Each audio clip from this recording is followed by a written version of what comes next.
बिस्मिल्लाहिर्रहमानिर्रहीम। ठीक है,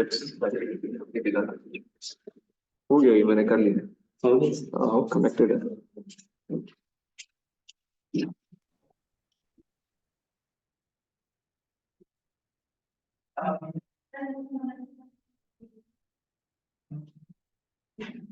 वो कुछ और कर लिया, ज्यादा से जैसे मैं तू को दबा गया।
जाते जाते कुछ दबा गए हो।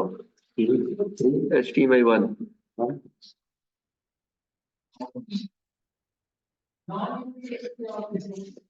ठीक है।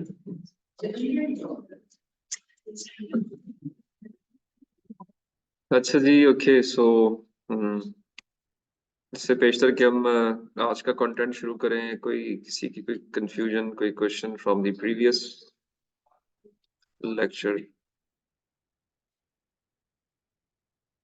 लास्ट लेक्चर में जो चीजें मैंने बताई थी, उसमें मैंने मुख्तलिफ सेक्शंस के बारे में बात की थी कि आपके रिसर्च पेपर में, रिसर्च थीसिस में, रिसर्च प्रपोजल में जो अलग अलग सेक्शन, सब सेक्शंस हैं, उन पे जो फोकस रखना चाहिए, कितनी इंपॉर्टेंस किसको देनी चाहिए, इस लिहाज से कि जो आपके पढ़ने वाले हैं वो किस चीज़ को ज़्यादा गौर से पढ़ रहे हैं या किसको शौक से पढ़ रहे हैं, ताकि हम भी उसी तरीके से फिर वो हमारा राइटिंग का स्किल नज़र आए उसके अंदर ज़्यादा। उस हवाले से हमने डिटेल में बात की थी। और जो आज का हमने कंटेंट रखा हुआ था वो ये था कि अब हम जाएंगे इंडिविजुअल राइटिंग के ऊपर, कि हम क्या कॉमन मिस्टेक्स करते हैं लिखते हुए, ताकि उनको लिखते हुए हम रिपीट ना करें। इसके साथ साथ मैंने आपको रिक्वेस्ट ये की थी कि आपने जो है वो अपने रिसर्च प्रपोजल डॉक्यूमेंट पे काम शुरू करना है। उसके अंदर आप लोग इंट्रोडक्शन सेक्शन लिख चुके हैं, आप लिटरेचर रिव्यू सेक्शन ऑलरेडी लिख चुके हैं, तो आप उसके ऊपर आगे चलें और आगे जाके कुछ और सेक्शंस ऐड करना शुरू करें टाइम बाय टाइम, जिसमें जो हमने वेरियस सेक्शंस डिस्कस किए थे क्लास में, लाइक आपने मेथडोलॉजी सेक्शन के ऊपर थोड़ा सा काम ऑलरेडी किया हुआ है कुछ स्लाइड्स के अंदर। आपने रिसर्च पेपर्स के पर्सपेक्टिव से उनके मेथड्स को इंक्लूड किया था, तो वही मेथड्स आएंगे अब आपके टुवर्ड्स लिटरेचर रिव्यू। और फिर जो आपका अपना प्रपोज मेथड है उसके ऊपर भी आपने कुछ कंटेंट जो है वो लिखना शुरू करना है। उसके अलावा जब आप लिटरेचर रिव्यू लिख लेते हैं तो आपने गैप एनालिसिस वाला पोर्शन, प्रॉब्लम स्टेटमेंट वाला पोर्शन, ऑब्जेक्टिव्स, रिसर्च क्वेश्चंस, इनके ऊपर भी साथ साथ थोड़ा थोड़ा इनपुट देनी शुरू कर देनी है। इसके साथ पैरेलल में प्रेजेंटेशन पे भी काम करना है, और प्रेजेंटेशन के अंदर आपने चीज़ें कुछ ऐड करवाई थी।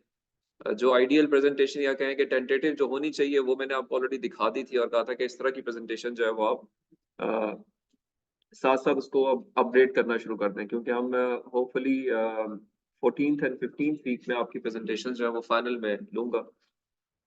तो इस हवाले से कुछ डाउट अगर किसी का है तो वो आप मुझसे पूछ सकते सर एक्चुअली थी कि रियल स्टूडेंट से पूछने के सर दो प्रेजेंटेशन होगी हमारी, एक फाइनल के बाद भी कोई होगी या यही हमारी फाइनल होगी जो 14 और 15 14 और 15 जो है ये मेजर प्रेजेंटेशन यही है। जो इसमें फेल होगा उसकी मैं हो सकता है एक प्रेजेंटेशन एग्जाम्स के बाद हो, but that is not guaranteed, it will depend upon the situation. But ये उसको समझें कि हमारी फाइनल प्रेजेंटेशन है।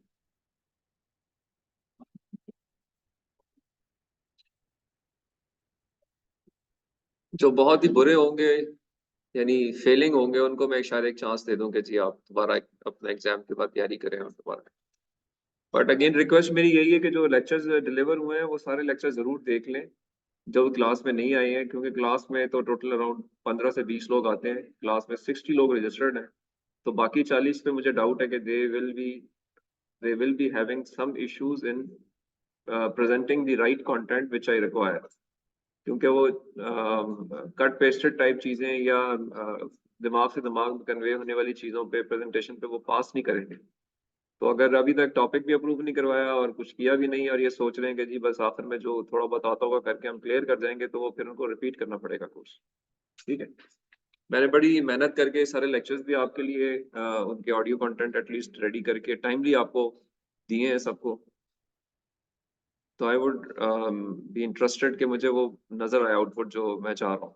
ऑनलाइन मैंने सिंक्रोनस मोड पे लेक्चर्स भी दिए हैं, जो ऑनलाइन पार्टिसिपेंट्स हैं उनको भी, क्लास वालों को भी। तो ये सारी एफर्ट जो है वो इसीलिए आप लोगों के लिए की है, मेरे तो इसमें कोई मुझे एडवांटेज गेन नहीं हो रहा। मुझे तो फायदा ये था कि मैं आपसे कहता कि क्लास में आए और जो क्लास में आए उसको बस अटेंड करूँ। सब्जेक्ट की रिक्वायरमेंट जो है वो यही है कि हम इंटरेक्ट करें, एक दूसरे से क्वेश्चन आंसर करें, जो क्वेरीज हैं वो क्लियर करें। तो अगर ये सारा कुछ किया गया है तो आप लोगों की खातिर किया गया है, तो इसके ऊपर आपकी एफर्ट पर नजर आनी चाहिए और एडवांटेज आपको गेन करना चाहिए और आपको खुद ही अपने आप की अपनी जजमेंट कॉल देनी चाहिए कि मैं जब पहले दिन कोर्स मैंने शुरू किया था जो मेरी स्टैंडिंग थी और जब मैं आप कोर्स कंप्लीट करके जा रहा हूँ तो जो मेरी स्टैंडिंग है उसमें क्या फर्क है या नहीं है। अगर नहीं है तो it means there is a question mark, you should ask yourself के क्यों नहीं है, और अगर है तो दैट इज गुड। ठीक है जी, और कोई क्वेश्चन?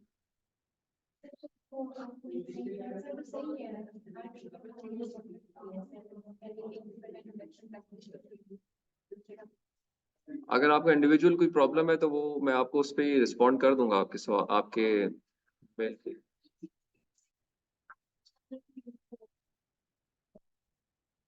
मैं जो चाह रहा हूँ वो मैं लेक्चर्स में बता चुका हूँ, तो आपको लेक्चर देखने पड़ेंगे, मैं आपके लिए अब रिपीट नहीं करूंगा कि मैं क्या चाह रहा हूँ। अगर लेक्चर्स आपने सुने हैं और आपको मैंने बड़ा, एक आपके लिए सही है एक मेरे लिए सही है, जो मेरे लिए सही है वो मैंने लेक्चर में बताया हुआ है। तो अगर आप मेरी मेरी बात में अपनी क्वेश्चन में आपका अगर लूँ दोबारा उसको इंटरप्रेट करूँ तो आप ये पूछना चाह रही हैं कि मुझे क्या चीज़ बेहतर लग रही है, तो जो चीज़ बेहतर लग रही है वो मैं क्लास में 3 4 5 6 दफा बता चुका। तो I don't find it appropriate कि अब आप चूंकि क्लास में नहीं आती हैं और आप दोबारा मुझसे वो 6 दफा वाली चीजें रिपीट कराना चाह रही हैं, तो वो ठीक नहीं है। आप लेक्चर देखें, लेक्चर में स्पेसिफिक क्वेश्चन कोई प्रॉब्लम है वो मुझे बताएं कि फलां लेक्चर में सर आपने ये बात की थी और वो मुझे समझ नहीं आ रही आपने क्या बात की थी, then more than welcome, I will be answering that. ठीक है। बट जो आपका सवाल है, सवाल का जवाब मैं काफी दफा दे चुका। आई रिक्वेस्ट कि आप काइंडली लेक्चर्स को ना डिटेल में देखें, अगर नहीं देखे तो और कोई बात नहीं है, अगर नहीं देखे दोबारा देख लें, वो अच्छी बात है। अच्छा, और कोई अगर ऐसा क्वेश्चन है जो आप समझते हैं कि जी मैंने किसी लेक्चर में कन्वे नहीं किया, तो वो आप मुझसे बिल्कुल पूछें, any time I am here. ना सिर्फ यहाँ बल्कि other than this class as well, आप बिल्कुल किसी किस्म का भी सवाल कर सकते हैं। बट थोड़ा सा मुझे ये चीज़ बुरी लगती है कि लेक्चर में मैं बता चुका होता हूँ बट वही सेम चीज़ आप दोबारा पूछने की कोशिश करते हैं, तो इट मीन्स कि आपने लेक्चर नहीं देखा। और जो क्लास में आते हैं उनका मुझे पता है, जो नहीं आते वही इस तरह के क्वेश्चंस करते हैं। ओके, सो कमिंग अप, मैं अब कुछ जो कॉमन मिस्टेक्स है उनके बारे में बात करता हूँ। आज हम लेक्चर को खत्म करेंगे अराउंड 2 o'clock और 2 बजे हमने एक थीसिस डिफेंस रखा हुआ है, ताकि again to give you an idea कि थीसिस डिफेंस में किस तरह के लोग क्वेश्चन आंसर करेंगे। तो आई रिक्वेस्ट कि आप वो अटेंड करें आफ्टर द ब्रेक टाइम, और उसमें भी बैठ के आप देखें कि क्या उनसे किस तरह की इन्वायरमेंट किस तरह की है, क्या स्टूडेंट ने कितनी मेहनत की हुई है, किस तरह से वो काम करते हैं, और आप में से जो लोग थीसिस वाले हैं, ताकि वो भी उस पर्सपेक्टिव से थोड़ा सा तैयार हो कि हमने भी आगे से इस तरह के अपने काम को कंप्लीट करना है। अच्छा है या बुरा है, वो दोनों चीज़ें हो सकती हैं। अच्छाइयाँ हैं तो अच्छाइयाँ उसमें से एक्सट्रैक्ट करने की कोशिश करें, अगर बुराइयाँ नज़र आती हैं तो आप फिर अपने आप को इतना तैयार करें कि वो बुराइयाँ आपके अंदर रिपीट ना हो। कोई क्वेश्चंस करना चाहें आप from your perspective, very open, बिल्कुल अपने सवाल नोट करें, उनसे क्वेश्चन करें, आप इसीलिए अटेंड कर रहे हैं।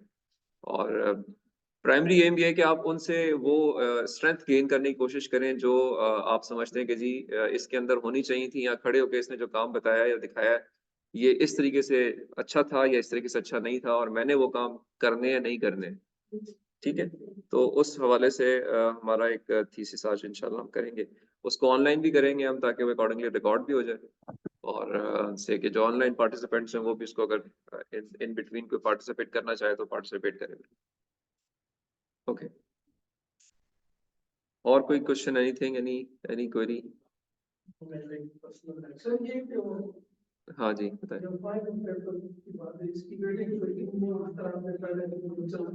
हाँ जी, हाँ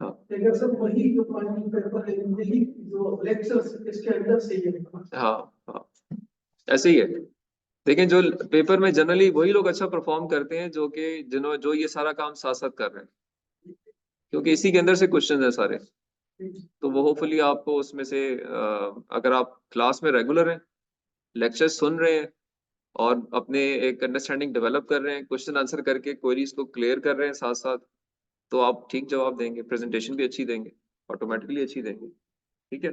तो मेरे लिए सारे एज हैं फॉर दैट मैटर। मैं I don't grade anybody less, लेकिन ये कि अगर आप नहीं करेंगे तो ऑटोमेटिकली आप क्वेश्चंस के जवाब नहीं देंगे, आपने ठीक चीज लिखी भी नहीं होगी। तो जब चीज लिखी भी नहीं होगी तो फिर आप ऑटोमेटिकली वहां पे आपको नुकसान हो।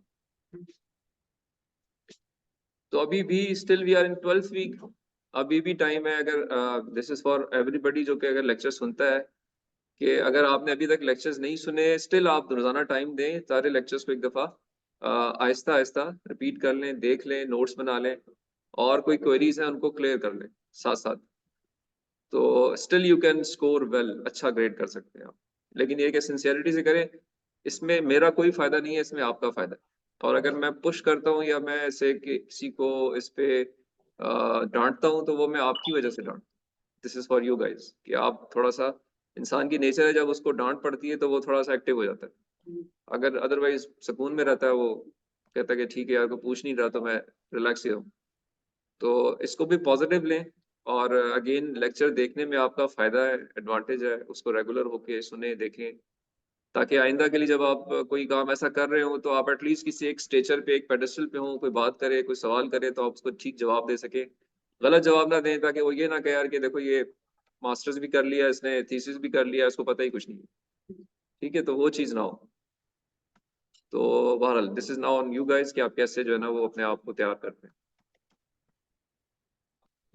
और कोई सवाल कोई और भी कर रहा था? आप कर रहे थे?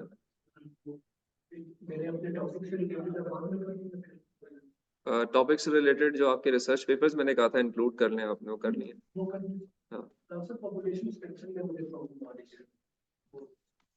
पॉपुलेशन सिलेक्शन में प्रॉब्लम आ रही है, वो आपकी क्या पॉपुलेशन कौन है आपके? तो पॉलिसी मेकर्स पॉपुलेशन है ना? सोशल सेक्टर मैंने सब लोग लास्ट टाइम आपसे डिस्कशन में भी बात देखा था कि फर्दर इसको ब्रेक डाउन करेंगे, मतलब जो पब्लिक सेक्टर प्रोजेक्ट्स, उसको मैंने दो स्टेजेस पर ब्रेक डाउन किया। पब्लिक सेक्टर प्रोजेक्ट्स में फिर सोशल सेक्टर को लिया, फिर सब सेक्टर में सब एसएनडी में आया और एजुकेशन में।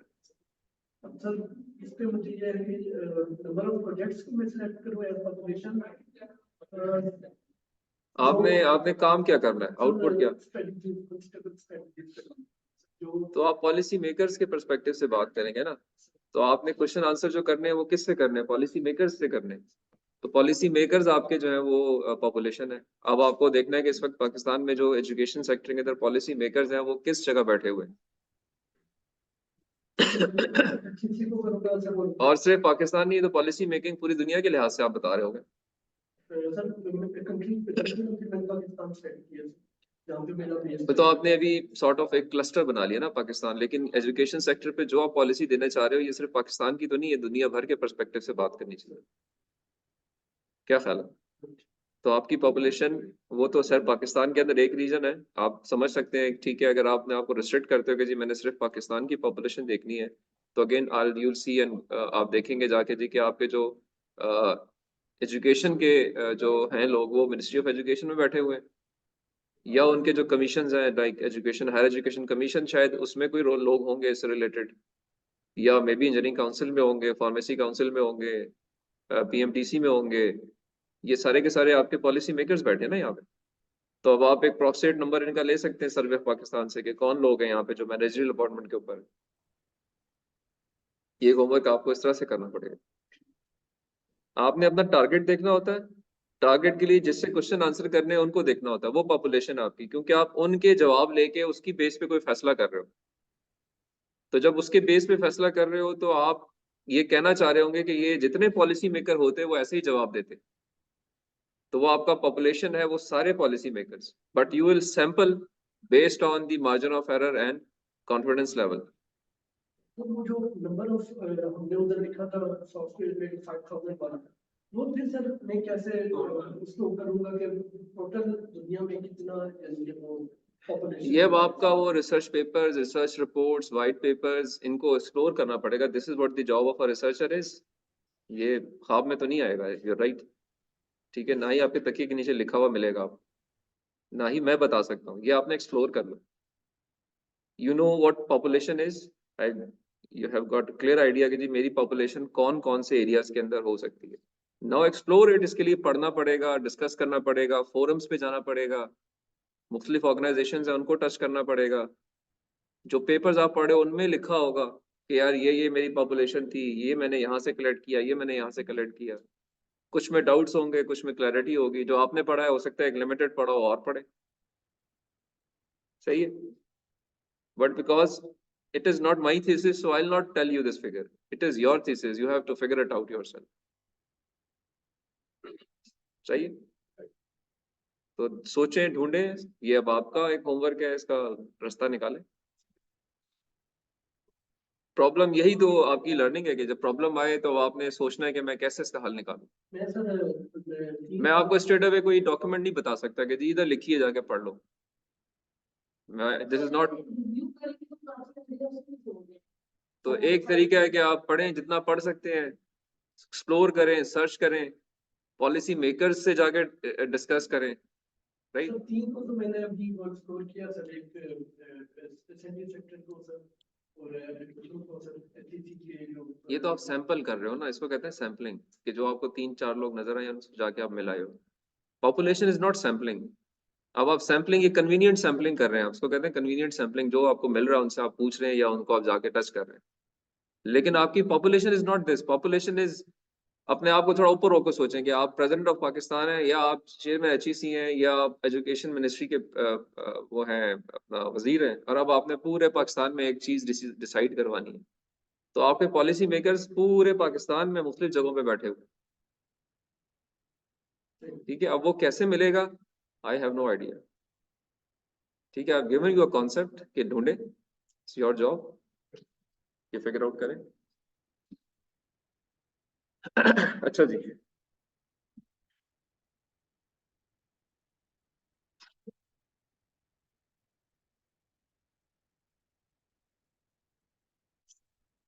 तो ठीक है, और कोई चीज, एनीथिंग एल्स? सर ये टारगेट तो हमने सब आपसे लिखूं तो है, लेकिन जो हम रिसर्च पेपर बढ़ते रहे उसके साथ साथ सर, तो हमें यूं लगता है कि इसमें भी थोड़ी सी हमने चेंजेस कर रही है। तो अच्छी बात है, ये लगना भी चाहिए। जी sir. It's a positive feeling कि आपको फील हो रहा है कि जी जो मैंने इनिशियल पहले डिसाइड किया था, मेरा एक्सपीरियंस कम था, मेरी रीडिंग कम थी, अब मैं बेहतर हो गया हूँ पहले से, तो मुझे अब इसमें कुछ अल्टरेशंस लेकर आनी चाहिए, जी जी तो सर। अल्टर अल्टर कर लें, ठीक है sir, you can do it. क्योंकि लग रहा है जो जो हम पढ़ते जाते हैं सर और चीजें सामने एक्सप्लोर होती है तो हमें लगता है कि दिस इज योर, ये एक सब्जेक्ट का ऑब्जेक्टिव एक ये भी है कि अपने आप को आपने रिफाइन करना है, वो पहले वाले पॉइंट पे खड़े नहीं रहना, वो बहुत ही रेयर होता है कि जो बंदा पहले दिन डिसाइड करे वही उसको लगे यार कि हर चीज अब मैं जो नई चीज ऐड हो रही है वो भी वही सपोर्ट कर रही है। अडेप्ट करें अपने आप को, अच्छी बात है। तो you can always change, alter. अपने एडवाइजर से डिस्कस भी करें कि मैं अब ये सोच रहा हूँ, मैं ये सोच रहा हूँ, चेंज करें बिल्कुल। ओके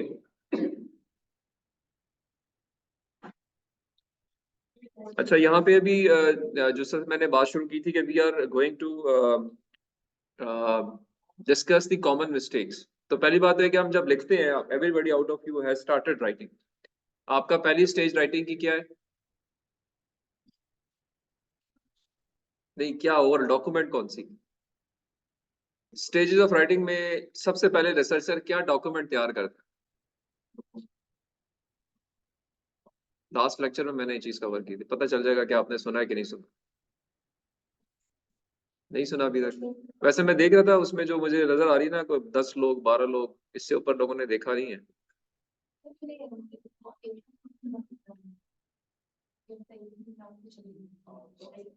अच्छा नहीं, चलें ठीक है, लेकिन देख लें उसको ना।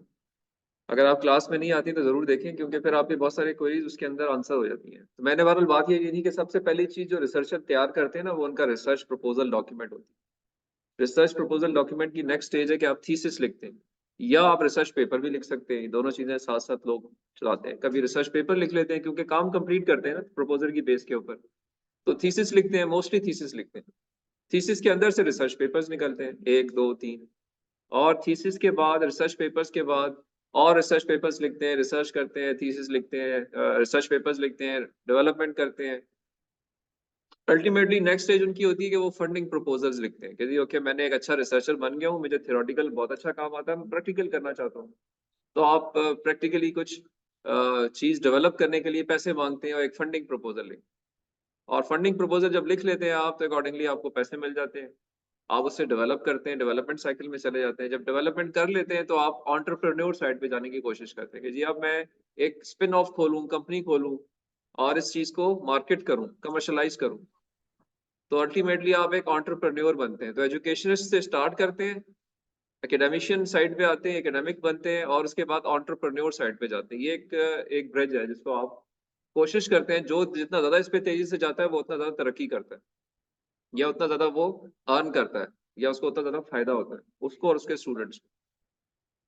ठीक है, और अल्टीमेटली फिर आप बुक्स लिखते हैं, क्योंकि अब आप एरिया एक्सपर्ट बन चुके होते हैं। आपने थियोरेटिकल साइड भी कवर कर ली, आपने प्रैक्टिकल साइड भी कवर कर ली, अब आप you can write a book as well.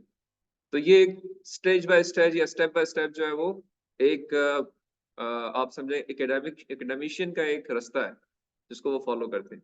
तो पहली चीज जो है वो आपने रिसर्च प्रपोजल लिखना है। और जब आप लिखना चाहेंगे बेसिकली, तो लिखने का मकसद जो है वो ये लिखा हुआ है कि you would always be happy to share your results with the community, may it be a community जो कि रिसर्च कम्युनिटी है, या जो प्रैक्टिकल फील्ड के लोग हैं, या जो सिर्फ बिजनेसमैन हैं, उनके साथ भी आप शेयर करना चाह रहे होते हैं। तो दोनों चीजें यहाँ मेंशन्ड है कि आप या तो साइंटिफिक कम्युनिटी से शेयर करना चाह रहे होंगे, या प्रैक्टिशनर कम्युनिटी से शेयर करना चाह रहे होंगे।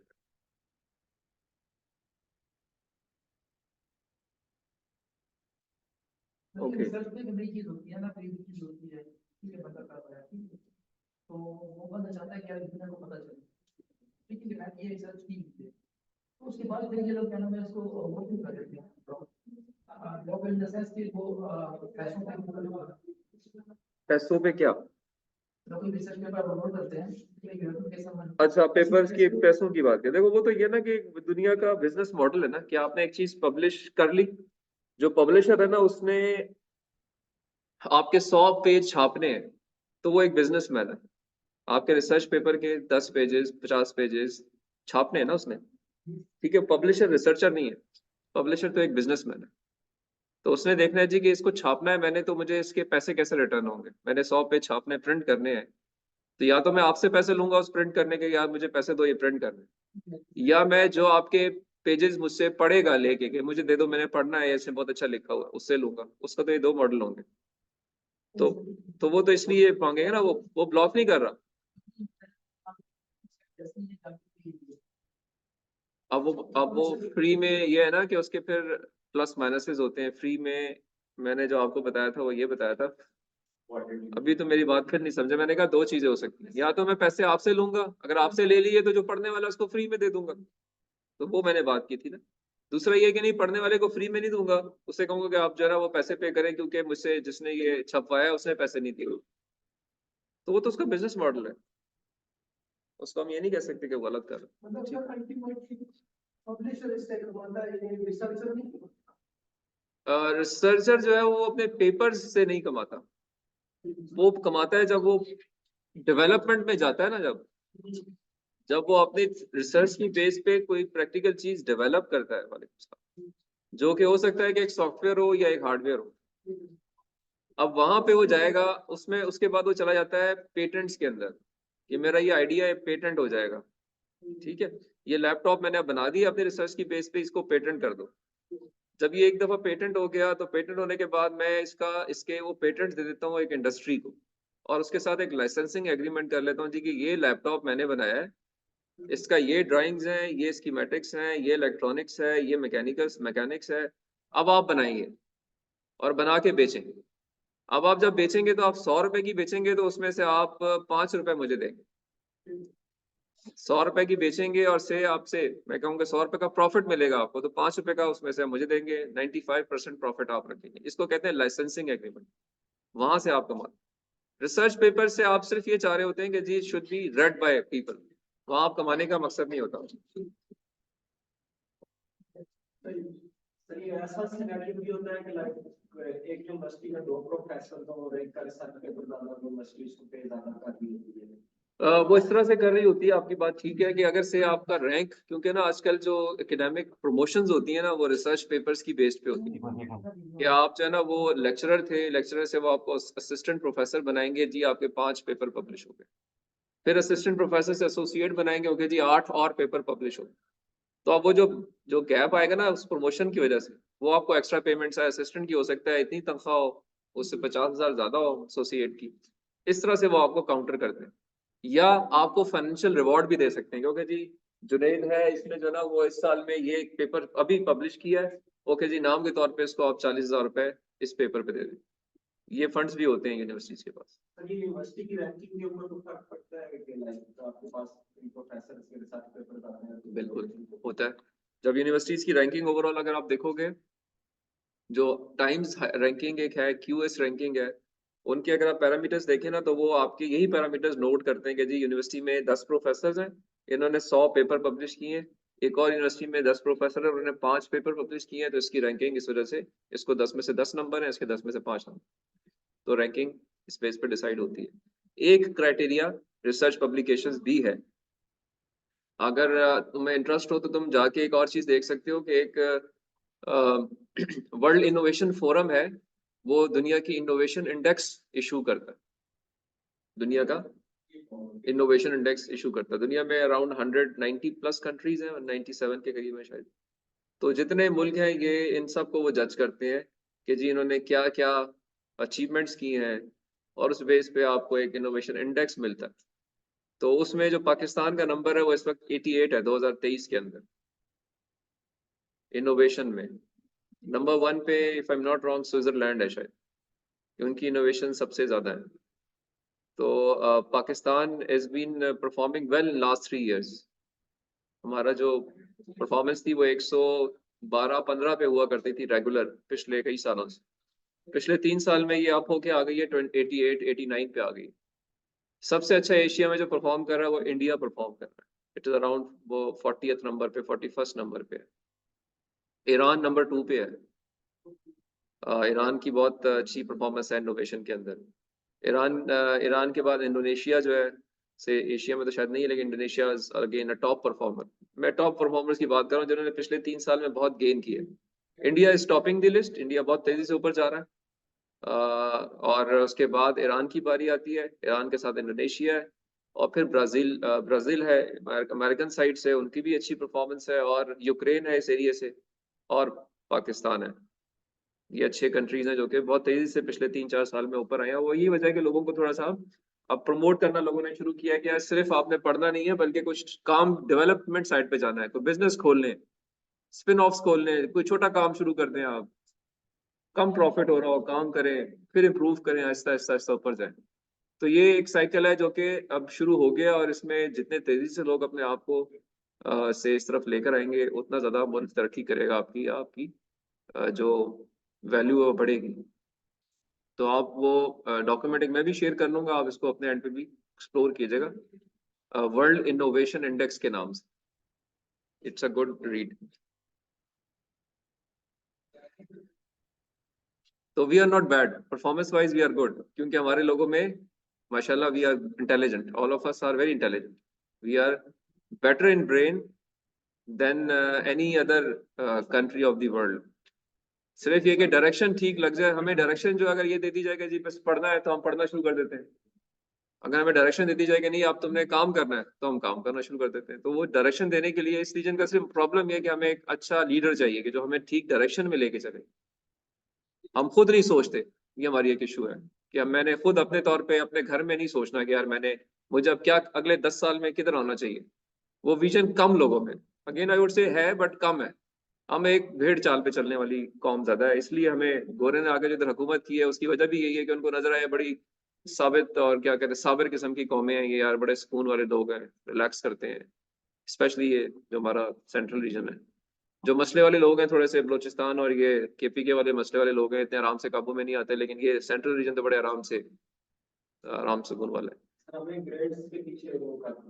हाँ, अब अगर इन वजह से इस सिस्टम में, क्लरिकल सिस्टम में डाल दिया ना हमें, तो उस वजह से हम हमारा दिमाग बंद कर दिया उन्होंने। अगर उससे निकाल दे आपको, और आप भी निकलने की भी कोशिश करें और अपने लोगों को भी निकालने की कोशिश करें।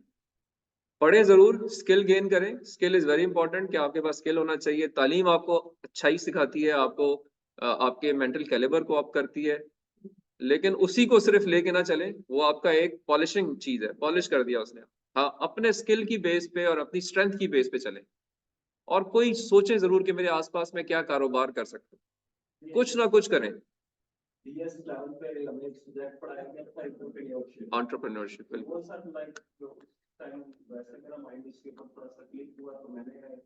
इधर एक होम सब्सिडी बेस्ड जो है ना छोटी सी फर्म को बनाई जो होम सब्सिडी प्रोवाइड करती है सिविल इलेक्ट्रिकल मैकेनिकल।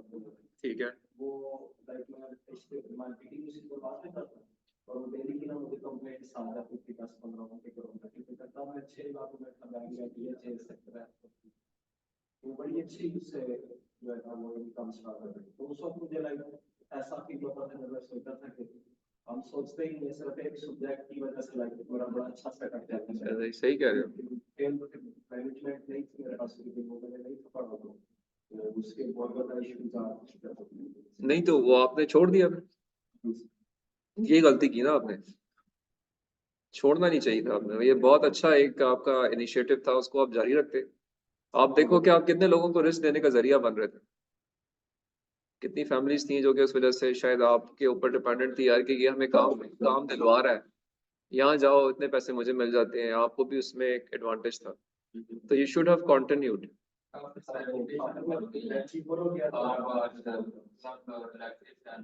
सही है ना, वो भी ठीक।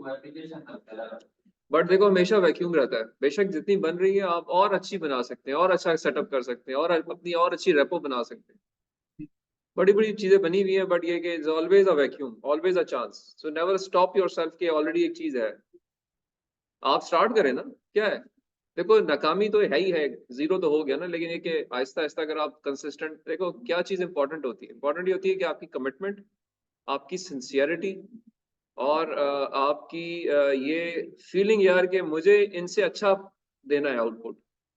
जब आपकी मुझे आप में सिंसियरिटी नजर आएगी ना, जब मैं आपका कस्टमर हूं, मैं यार कि ये बंदा है यार कि मुझे मसला होता है तो ये अपनी औकात से बढ़ के मुझे असिस्ट करता है, मैं I forget every other person यार कि ही इज द गाय। वो चीज जो है ना जिसमें ज्यादा होती है, वो बड़ी इंपॉर्टेंट है। इसे कहते हैं, देखो जब आप ट्रेन करते हैं ना, जब एक बड़ा इंपॉर्टेंट दुनिया का साइकिल है, इसे हम कहते हैं प्रोफेशनलिज्म या परफॉर्मेंस एंड ट्रस्ट। अगर आप वाई एक्सिस पे परफॉर्मेंस रखें और एक्स एक्सिस पे रखें ट्रस्ट, तो जो high performance but low trust होता है, that is never preferred in the society. It's always performance बेशक मिडल हो, लेकिन ट्रस्ट फैक्टर हाई हो, इसको लोग पसंद करते हैं। ये ट्रस्ट वाला फैक्टर जो है ना, इसकी जजमेंट बड़ी मुश्किल है, ये आती है विद आहिस्ता आहिस्ता, एक दो चांसेस जब आप देते हैं ना किसी को, फिर ट्रस्ट डेवलप होता है यार कि ये देखो यार ये मुझे परफॉर्म करके देता है, ट्रस्ट इसका है, मुझे I have all the trust.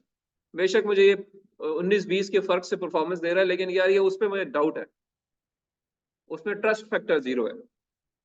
तो ये जो ट्रस्ट फैक्टर डेवलप करना है ना, ये हर बंदा नहीं कर पाता, ये वो क्वालिटी है जो कि कुछ लोग में होती है, कम होती है।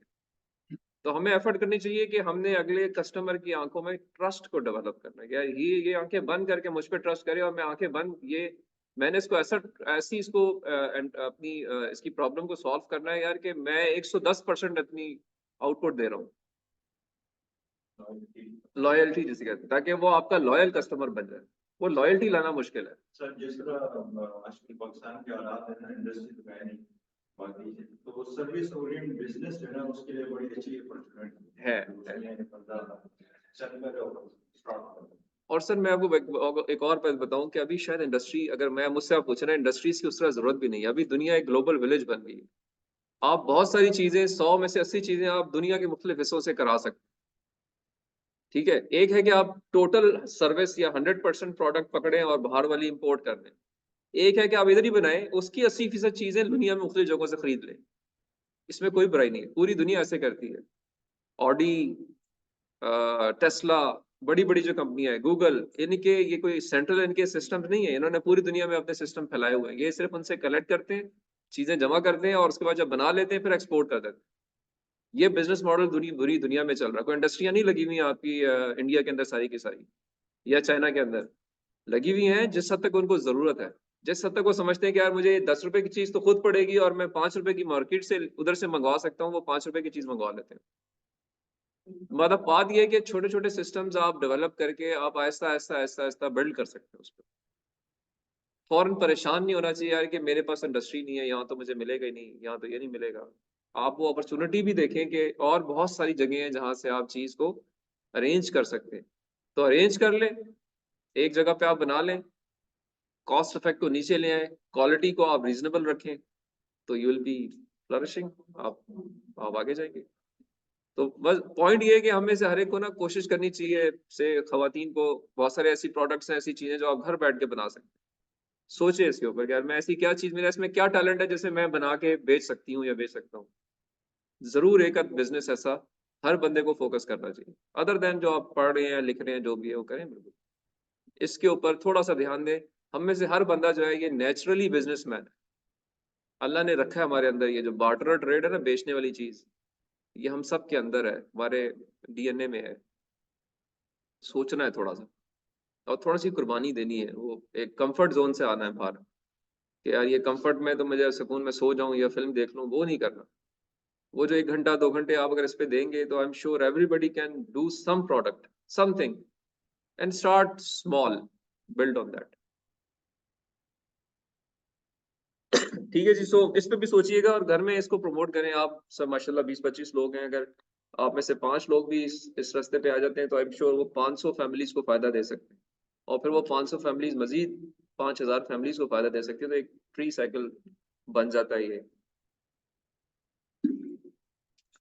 ओके, तो खैर it was a good discussion, अच्छा पॉइंट था जुनेद का, इसको भी देखिएगा। हम जो बात कर रहे थे वो ये कर रहे थे कि हमारे पास जो राइटिंग है वो हमने जब करनी है, तो राइटिंग को इस तरह से करना है कि वो पढ़ने वाले के लिए अट्रैक्टिव हो, या उसको हम कहेंगे एकेडमिक राइटिंग। तो राइटिंग के लिए एक जो सबसे अच्छा टूल मैंने आपको शायद दिखाया भी था कि जो अंग्रेजी को ठीक करता है, वो ग्रामरली के नाम से अवेलेबल है। तो ग्रामरली को आप एक तो यूज कर सकते हैं to improve your punctuation, your transitional sentences, grammar, English, ये सारी चीजें आप ग्रामरली को इस्तेमाल कर सकते हैं। और ग्रामरली का एक छोटा अल्टरनेटिव है गूगल मेल बॉक्स जो इटसेल्फ है, आप गूगल को यूज कर सकते हैं, आजकल चैट जीपीटी को भी यूज कर सकते हैं। चैट जीपीटी पे प्लेजराइज्म जो है वो खत्म हो जाता है अगर वो कंटेंट आपका हो, आपने खुद लिखी अंग्रेजी और आपने कहा ये अंग्रेजी तो मैंने लिख ली है, मुझे ये अंग्रेजी ठीक नहीं है, इसको ठीक कर दो, तो वो ठीक जो करेगा उसमें कोई प्लेजरिज्म कंटेंट नहीं आएगा, क्योंकि वो आपका कंटेंट। तो आप चैट जीपीटी को स्मार्टली यूज करें इन अ वे के लिखें खुद, और उसको कहें ये मेरा पैराग्राफ है भाई, इसकी अंग्रेजी ठीक कर दो, वो ठीक कर देगा, राइट। या ये कि आप लिखें जाके ग्रामरली के अंदर, वो आपकी रिपोर्ट जनरेट कर देगा, या जाके लिखें आप जीमेल के चैट बॉक्स के अंदर, वो आपकी इंग्लिश ठीक कर देगा। तो अंग्रेजी ठीक करना एक सबसे पहली इंपॉर्टेंट चीज है। तो ये सारी वो चीजें, बट इसके अलावा कुछ और चीजें भी हैं जो हम साथ साथ डिस्कस करते हैं।